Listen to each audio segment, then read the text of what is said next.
Malang su purasanu ipause yohallage nafamda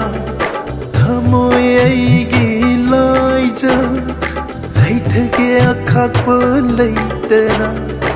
oiriba aigi de nahakni aigi ni nusibi nahakse thokiba thaje sunangini